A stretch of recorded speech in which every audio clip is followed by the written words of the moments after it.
오늘 우리에게 주신 하나님의 말씀 보겠습니다. 신약 성경 빌립보서 2장 12절부터 18절에 있는 말씀입니다. 신약 성경 빌립보서 2장 12절로 18절에 있는 말씀, 저와 여러분이 한 절씩 교독하도록 하겠습니다. 그러므로 나의 사랑하는 자들아, 너희가 나 있을 때뿐만 아니라 더욱 지금 나 없을 때에도 항상 복종하여 두렵고 떨림으로 너희 구원을 이루라. 너희 안에서 행하시는 이는 하나님이시니 자기의 기쁘신 뜻을 위하여 너희에게 소원을 두고 행하게 하시나니, 모든 일을 원망과 시비가 없이 하라.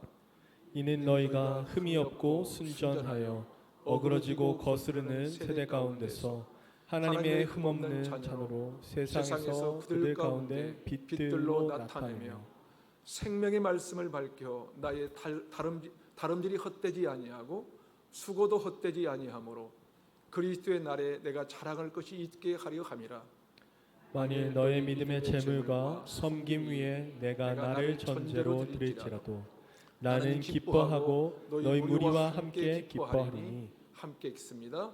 이와 같이 너희도 기뻐하고 나와 함께 기뻐하라. 아멘. 남아프리카 공화국에서 목회자로 사역하며 저술가로 활동했던 앤드류 머리 목사님이 쓴 완전한 순종이라는 책이 있는데요, 거기에 보면요, 앤드류 머리는 자신이 경험한 이야기 하나를 소개하고 있습니다. 그가 스코틀랜드의 어느 모임에 참석했을 때 사람들과 함께 교회에 대해서 또한 성도들의 문제점에 대해서 진지한 대화를 나눌 때였습니다. 모임 중에 그리스도인 일꾼들을 훈련시키고 있었던 이 상당한 그 경륜 있는 한 경건한 사역자가 있었다고 합니다. 그 사람에게 앤드류 머리가 현재 교회가 당면한 과제와 시급히 던져야 할 메시지가 무엇인지를 질문을 했습니다. 그러자 그는 매우 조용하지만 단호한 노조로 이렇게 대답했다고 합니다. 그것은 하나님께 절대적으로 완전하게 항복하는 것입니다. 다시 말해서 복종하는 것입니다 라고 말했다고 해요. 그 말에 앤드류 머리는 충격을 받습니다. 그런데 그 경건한 사역자는 이렇게 덧붙였다고 합니다. 그런 항복, 즉 순종의 자세를 가질 때는 느리지만 분명한 영적 진전을 보일 수가 있고, 그러지 못할 때는 뒤로 물러나 결국 믿음의 길에서 떠나버리게 됩니다. 그렇습니다. 믿음으로 사느냐 아니냐의 가장 중요한 관건이 있다면 그것은 순종의 자세에 있는 것입니다. 다시 말해서 순종하느냐 아니냐에 따라서 우리의 믿음의 진전이 있느냐 아니면 뒤로 물러가 믿음이 있는 사람인지 없는 사람인지 구분하지 못한 채 그렇게 살아가느냐가 결정된다는 것입니다. 혹시 우리 중에 그런 사람은 없습니까? 아무리 말씀을 많이 들어도 순종의 걸음이 없기 때문에 뒤로 물러가 믿음이 있는 사람인지 없는 사람인지 분간할 수 없을 정도로 그렇게 살아가고 있는 것은 아닌가 하는 것이죠. 저는 목회의 현장에서 신실했던 사람들 중에 뒤로 물러가 믿음 없는 사람처럼 살아가는 사람들을 수없이 보았습니다. 이유는 단 한 가지입니다. 그게 뭐냐면 바로 그들의 삶 가운데 순종의 걸음이 멈춰진 거예요. 순종의 걸음이. 마음이 없었던 것도 아니었어요. 성경 지식이 없었던 것도 아니었어요. 다만 순종이 멈춰진 것입니다. 사도 바울은 본문에서 지속적인 순종이 얼마나 중요한지를 말씀하는데요, 오늘 본문 12절을 함께 읽어보겠습니다. 12절 시작. 그러므로 나의 사랑하는 자들아, 너희가 나 있을 때뿐만 아니라 더욱 지금 나 없을 때에도 항상 복종하여 두렵고 떨림으로 너희 구원을 이루라. 여러분, 여기서 가장 중요한 단어가 있다면 그것이 뭘까요? 그것은 항상, 이 항상이라는 단어예요. 항상. 사도 바울은 자신이 있을 때나 없을 때도 항상 순종하라고 권면하고 있습니다. 왜냐하면 바울이 있을 때는 권면하고 기도해 있는 사람이 있다 보니까 순종하기가 좋지만 바울이 없으니까 그들이 나태해지기 시작한 거예요. 누군가 그들을 순종하도록 권면하거나 점검해주는 사람이 없기 때문에 나태해지는 사람들이 종종 나타난다는 것이죠. 오늘날 한국교회는요, 한때 제자훈을 참 많이 했습니다. 뜨거운 믿음으로 주님을 닮아가려고 애쓰는 사람들이 많았다는 것이지요. 그러나 한때가 아니라 지속적으로 주님을 닮아가는 사람, 그래서 사도 바울의 말처럼 구원을 이루는 자들이 되어야 한다는 거예요. 여기서 구원을 이룬다는 것은 행위로 구원을 이룬다는 것이 아니라 우리가 하나님께 순종함으로 점점 더 주님을 닮아가는 이 성화의 과정을 말하는 것입니다. 그것이 믿음으로 말미암아 사는 것이에요. 완전한 구원을 이루가는 길이라는 것이죠. 그런데 이 시대를 살아가는 그리스도인을 보면요, 그런 성화의 기쁨을 지속적으로 누리는 사람들은 거의 보이지 않습니다. 왜 그럴까요? 언젠가부터 순종하기를 중단했기 때문은 아닐까요? 간절히 바라기는 저와 여러분이 한때가 아니라 지속적인 순종을 통해서 순종의 기쁨, 주님을 닮아가는 기쁨을 누리게 되시기를 주님의 이름으로 축원합니다. 자, 그렇다면 우리가 어떻게 지속적인 순종의 기쁨을 누릴 수가 있을까요? 첫 번째로 순종하게 하시는 하나님의 인도하심을 따라가야 합니다. 이런 유머가 있어요. 요즘 웬만하면 안 웃기 때문에 이런 유머를 듣고 여러분이 웃을 수 있을까 두려운 마음으로 제가 한번 해봅니다. 한 아들이 아빠에게 물었습니다. 아빠는 왜 흰머리가 나요? 그러자 너무 궁금했던 것이죠, 그것이. 그러자 아빠는 이때다 싶어 이렇게 대답합니다. 그것은 네가 말을 안 들어서 그래. 네가 말을 안 들을 때마다 아빠는 흰머리가 하나씩 나는 거야. 그러자 아들이 이렇게 대답했습니다. 그럼 아빠는 엄청 말 안 들었겠네요? 왜? 그러니까 할아버지는 온통 흰머리뿐이잖아요. 네, 그래도 웃어주시는 분들이 있는데요, 여전히 웃지 않는 분들은 강팍한 분들이 계시네요. 저는 이 유머를 보면서 이런 생각을 해봤어요. 우리 하나님 아버지께 머리카락이 있다면 온통 흰머리가 아닐까. 사랑하는 여러분, 여러분은 순종하며 살고 계십니까? 순종하는 것이 여러분의 인생의 기쁨이 되고 있습니까? 순종이 중요하다는 것은 누구보다도 잘 알고 있어요. 잘 알고 있는데 왜 우리는 순종하지 못하는 것일까? 왜? 그것은 우리가 우리 자신을 의지하기 때문에 그래요. 내 자신을 의지하기 때문에, 내 힘으로 순종의 길을 걸어버리고 노력하기 때문이라는 거예요. 여러분 한번 생각해 보세요. 여러분이 큐티를 하고 계시다면 우리는 큐티를 하면서 늘 적용을 합니다. 하나님의 주신 말씀대로 살아야겠다, 하나님의 뜻을 따라 살아야겠다 다짐하고 결단하는 것이죠. 그런데 결단만 하고 그러고는 안 해요. 그런데 정확하게 말씀드리면 안 하는 게 아니라 여러분 못하는 거예요. 못하는 것입니다. 원래 우리에게는 순종할 수 있는 능력이 없기 때문에 그렇습니다. 여러분 에베소서 2장 1절을 보면 이렇게 말씀합니다. 여러분은 불순종과 죄 때문에 영적으로 죽었던 사람들입니다. 우리는 어떤 사람들이었다고요? 어떤 사람들? 죽었던 사람들이에요. 무엇 때문에요? 불순종과 죄 때문에. 그렇습니다. 우리는 불순종과 죄 때문에 죽었던 사람들입니다. 이런 우리의 존재에 대해서 에베소서 2장 3절 이 현대인 성경은 이렇게 말씀합니다. 우리도 전에는 그들과 같이 우리 육체의 욕심대로 살며 육체와 마음이 원하는 대로 하여 다른 사람들과 마찬가지로 본래부터 하나님의 노여우심을 살 수밖에 없었던 사람들이었습니다. 여러분 이게 무슨 말입니까? 우리는 본래부터 육신의 마음이 원하는 대로, 내가 원하는 대로 그렇게 살도록 그런 존재로 태어났다는 것입니다. 아담이 하나님께 불순종하여 범죄한 것처럼 불순종이 죄라는 거예요. 우리는 죄라고 하면 도둑질 하거나 강도나 살인 이런 것을 죄라고 생각하지만 죄의 핵심은 바로 뭐예요? 불순종이라는 것이죠. 불순종. 아담이 불순종하여 하나님 앞에 범죄하는 순간 모든 인간은 불순종의 체질을 가지고 태어났다는 것입니다. 그래서 우리가 아무리 노력해도 우리의 자아는 내가 원하는 대로 하고 싶은 거예요. 내 마음대로 하고 싶은 거예요. 다른 사람이 원하는 대로, 하나님이 원하는 대로 할 수 없다는 것입니다. 그렇습니다. 우리는 본질상 내가 원하는 대로 사는 것이 가장 행복하다고 착각하고 사는 것이 매우 어리석은 경향이 있다는 사실이에요, 여러분.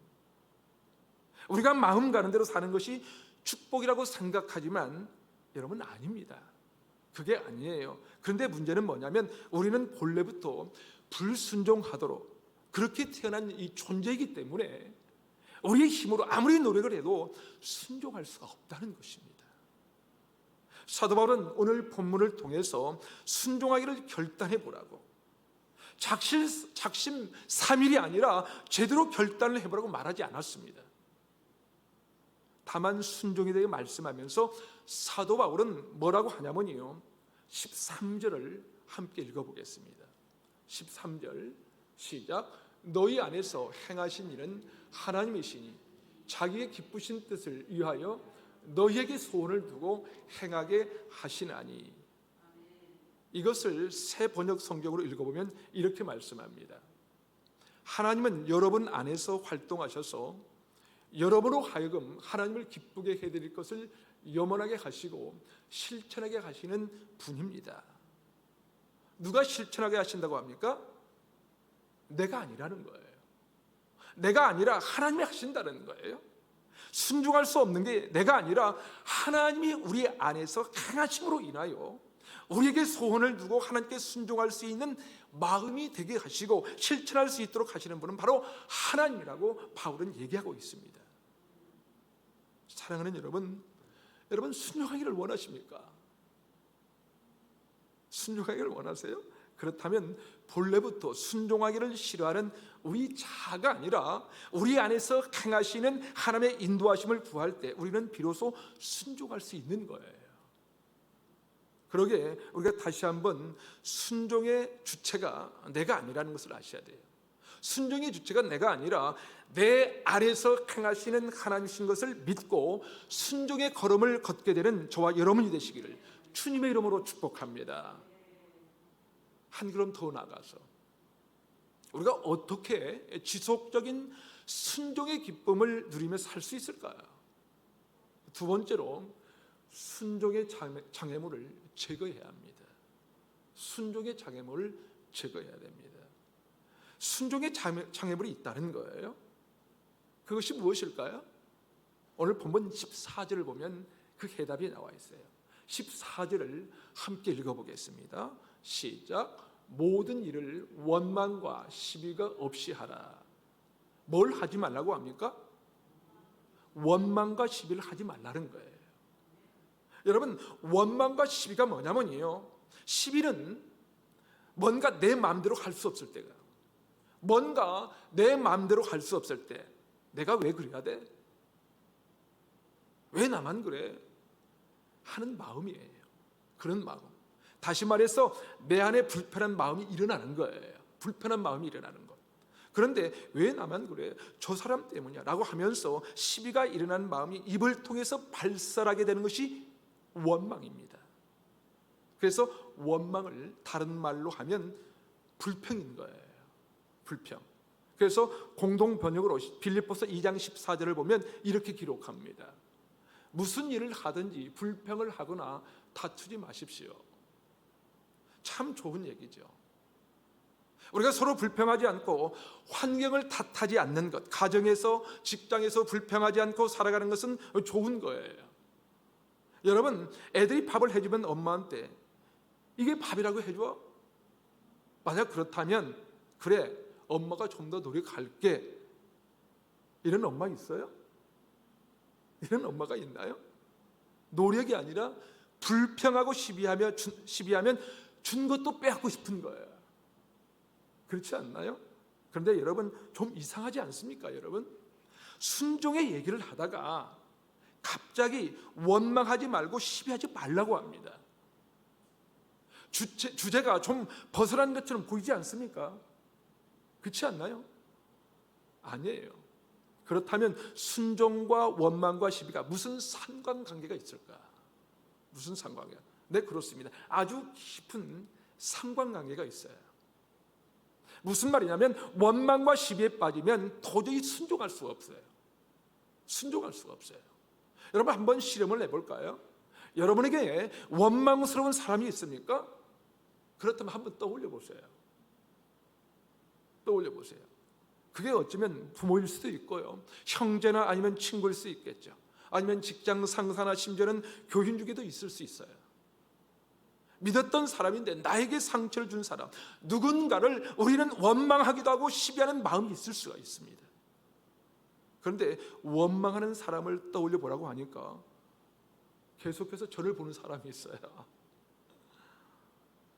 그래요. 이렇게 원망과 시비가 되는 사람을 한번 떠올려 보는 순간, 만약 떠오르는 그 사람이 나에게 뭔가를 해주기를 원할 때 우리는 그것을 들어줄 수 있을까요? 들어줄 수 있어요? 사랑하는 여러분, 원망과 시비에 빠지면 순종할 수가 없어요. 순종할 수가 없어요. 그러면 여러분 중에 누군가는 이렇게 말할지도 모르겠습니다. 목사님, 우리는 하나님을 원망하는 것이 아니라 사람을 원망하는 것 아닙니까?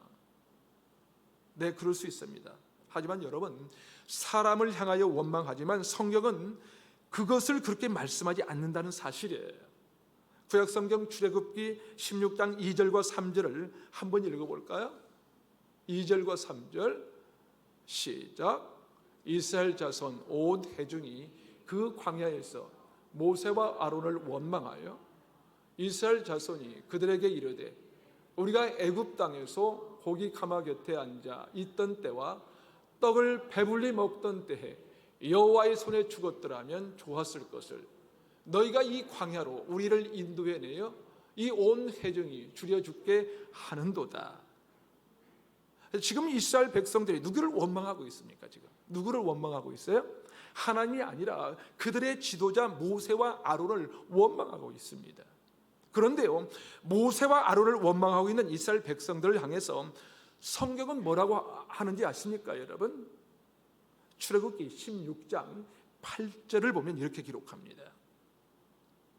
모세가 또 이르되 여호와께서 저녁에는 너희에게 고기를 주어 먹이시고 아침에는 떡을 배불리시니 이는 여호와께서 자기를 향하여 너희가 원망하는 그 말을 들으셨습니다.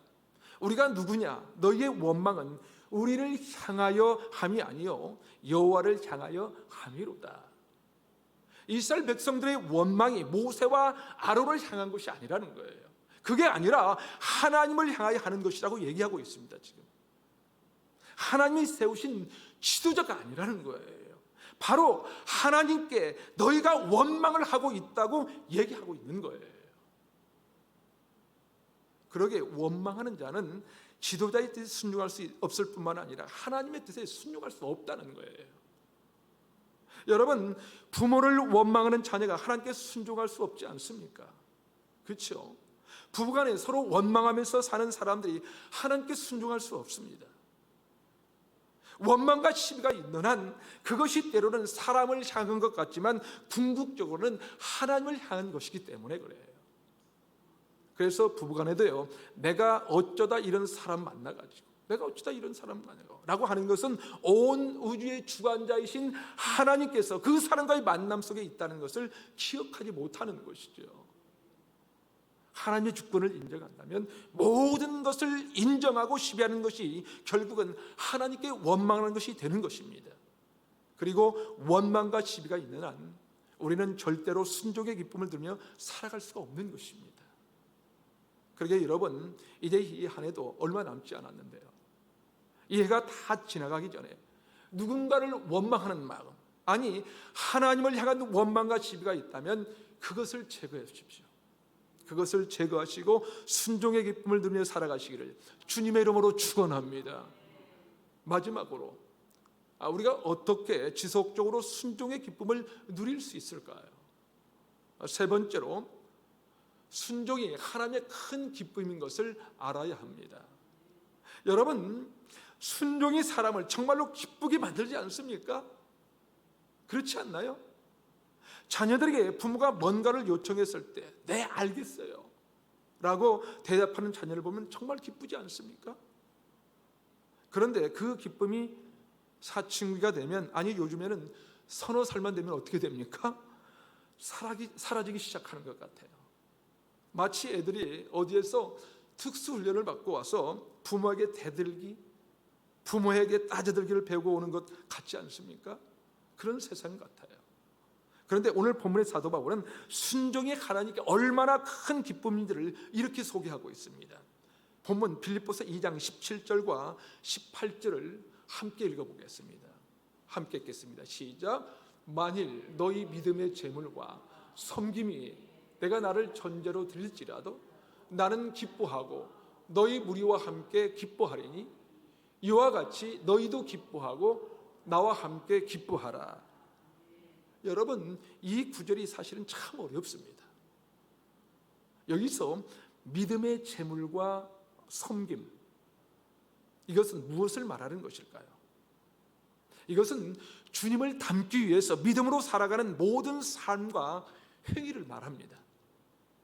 다시 말해서 주님을 닮아가기 위해서 하나님의 말씀하신 대로 순종하며 살아가는 모든 행동과 모든 섬김을 가리켜서 믿음의 재물과 섬김이라고 번역하고 있는 것입니다. 그런데 또 다른 번역에 보면 믿음의 재물과 제사라고 얘기합니다.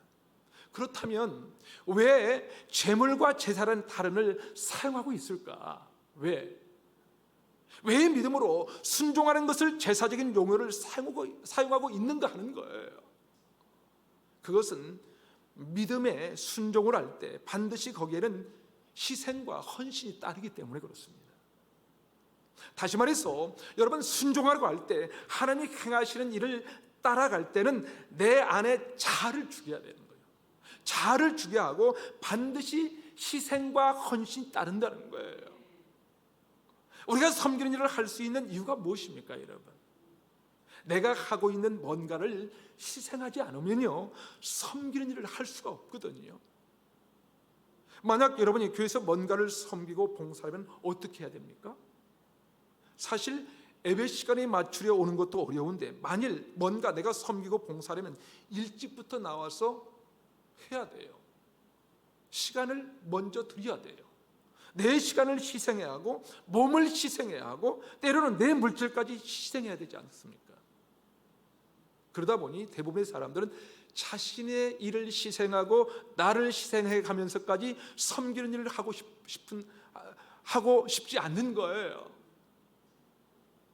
왜 나만 계속 순종하고 희생해야 됩니까? 그런 생각이 자꾸 드는 것이죠. 아마 빌립보 교인들 그랬던 것 같습니다. 빌립보 교인들 안에서도 순종의 걸음을 걷는 것이 얼마나 힘이 들었으면 사도 바울이 12절에서 나 있을 때든지 없을 때든지 항상 복종하라고 그런 얘기를 했겠습니까?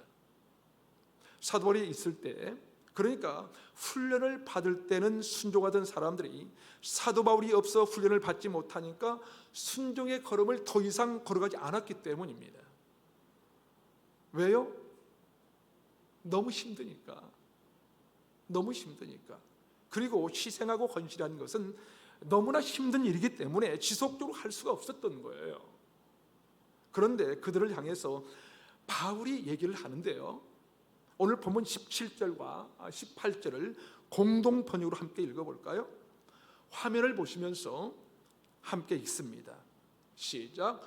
여러분이 바치는 믿음의 제사와 제물을 위해서라면 나는 그 위에 내 피라도 쏟아 부을 것이며 그것을 나는 기뻐할 것입니다.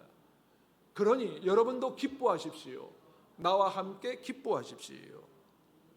여러분, 믿음으로 걸어가는 순종의 걸음을 믿음의 제물이라고 번역하고 있어요. 거기에 내 피를 쏟아 부을지라도, 내 피를 쏟아 부을지라도. 이게 무슨 말이에요? 이게 무슨 말이냐면 이것은 전제라는 제사를 가리키는 이 것인데요, 전제는 뭐냐면요, 속물을 죽여서 그 피를 다 쏟아붓는 거예요. 다시 말해서 자신을 온전히 희생하겠다는 그런 결단인 거예요. 그런데 여러분, 당시 사도 바울은 죽음의 목전에 놓여 있었던 거예요. 다시 말해서 언제 죽을지도 모르고 그런 상황 속에서도 빌립보 교인들이 순종의 걸음을 걸을 수만 있다면 내가 지금 죽어도 여전히 여한이 없다는 거예요. 내가 죽어도 여한이 없다. 아니, 그 정도가 아니라는 거예요. 내가 기쁨이 충만하다는 거예요. 너무 기쁠 것이다. 그러니 여러분도 그것 때문에 기뻐하라고 합니다. 지금.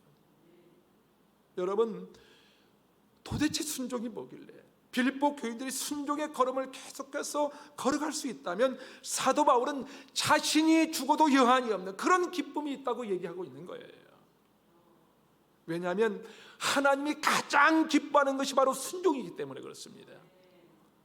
여러 가지 핑계를 대면서 이것 때문에 안 되고 저것 때문에 안 된다고 하는 것이 아니라 하나님은 무조건 순종하는 사람, 네, 제가 하겠습니다, 내가 하겠습니다라고 하면서 순종하는 것을 가장 기뻐하신다는 거예요. 사무엘상 15장 22절에 보면 이렇게 말씀합니다. 사무엘이 이르되 여호와께서 번제와 다른 제사를 그의 목소리를 청종하는 것을 좋아하심같이 좋아하시겠나이까. 순종이 제사보다 낫고 듣는 것이 수장의 기름보다 나으니. 여러분, 수장의 기름이 얼마나 귀한 것인지 아십니까? 여러분 아세요? 그리고 무엇보다도 하나님께서 직접 우리에게 제사를 드리라고 제정하지 않으셨습니까? 그런데 그런 존귀한 제사를 드리고 순양의 기름을 드리는 것보다 순종하고 말씀을 듣는 것을 더욱 좋아하신다는 거예요. 사랑하는 여러분, 하나님을 경배하고 예배하는 것보다 하나님이 정말로 원하시고 기뻐하시는 것은 오늘 나의 삶의 현장에서 하나님이 말씀하시면 다른 이유를 달지 않고 네라고 대답하는 거예요. 네라고 대답하는 거. 여러 말로 핑계하지 않고 그냥 있는 자리에서 주님, 내가 순종하기 원합니다 하고 그 길을 걸어가는 거예요. 그것이 하나님이 가장 기뻐하는 것이라는 거예요. 오늘 본문의 사도 바울이 그랬어요. 그래서 기뻐하는 단어가 얼마나 많이 나온지 모릅니다. 그런 기쁨이 충만해 있기 때문에 계속 나는 기뻐하고 기뻐하리라. 그러니까 너희들도 함께 기뻐했으면 좋겠다는 거예요. 도대체 바울이 무엇이 그렇게 기쁘고 신이 났을까? 뭐가? 자기가 지금까지 세워놓은 업적을 바라봤을 때 기쁨이 있었을까요? 아니면 바울을 이대하게 보고 사람들이 인정해 줬기 때문에 기뻐했을까요? 아니에요. 아닙니다. 바울이 이렇게 기쁨으로 충만할 수 있었던 것은요, 그가 모진 고난과 극심한 이 가난, 온갖 핍박과 환난과 이 죽음의 길을 수도 없이 건너면서도 내가 지금 하나님이 원하시는 순종의 걸음을 걷고 있다는 거예요. 여러분, 사도 바울은 그런 이 고난과 환난 가운데 어떻게 복음을 전할 수 있었을까요? 이유는 딱 한 가지예요. 딱 한 가지. 순종을 기뻐하시는 하나님께 순종하는 것이었어요. 나 같은 죄인을 살려주신 하나님에 내가 너무나 감사한데 그 하나님께서 하라고 말씀하신 이 복음을 전하는 일에 순종의 걸음을 걷는 것이 사도 바울의 가장 큰 기쁨이었던 것입니다. 사랑하는 여러분, 오늘 우리가 이런 기쁨이 있습니까? 여러분, 기쁨이 있습니까? 혹시 적당히 불완전한 순종을 하면서 하나님께 순종하는 척하지만 내 나름대로 이것저것 저것저것 계산하면서 내가 원하는 것만 하는 완전한 순종을 하지 못하는 것은 우리가 아닌가요? 그래서 희생과 헌신하지 못하면서 오늘을 살아가는 저와 여러분에게 사도 바울과 같은 그런 기쁨이 있는가 하는 것입니다. 사랑하는 여러분, 저와 여러분이 하나님이 말씀하시면 아무런 이유 없이 네라고 대답하시기 바랍니다. 네라고. 여러분의 부모님이 말씀하시면 네라고 대답하시기를 바랍니다. 또한 지도자가 얘기하면 예스라고 대답하시기를 바랍니다. 그 순종을 통해서 하나님의 놀라운 역사를 경험하고 바울과 같은 세상이 알 수 없는 큰 기쁨을 누릴 수 있는 것입니다. 사랑하는 여러분, 사랑하는 사람을 위해서라면 순종은 어렵지 않습니다. 나를 사랑하사 나를 위하여 자기 몸을 아낌없이 내어주신 그 주님을 위해서라면 주께서 가라 명하시는 그 길을 걷는 것이 저와 여러분에게 가장 큰 기쁨이 되지 않겠습니까? 그런 지속적인 순종의 걸음을 걸어가며 하나님이 주시는 기쁨, 순종의 기쁨을 영원토록 누리는 저와 여러분이 되시기를 주님의 이름으로 축원합니다. 아멘.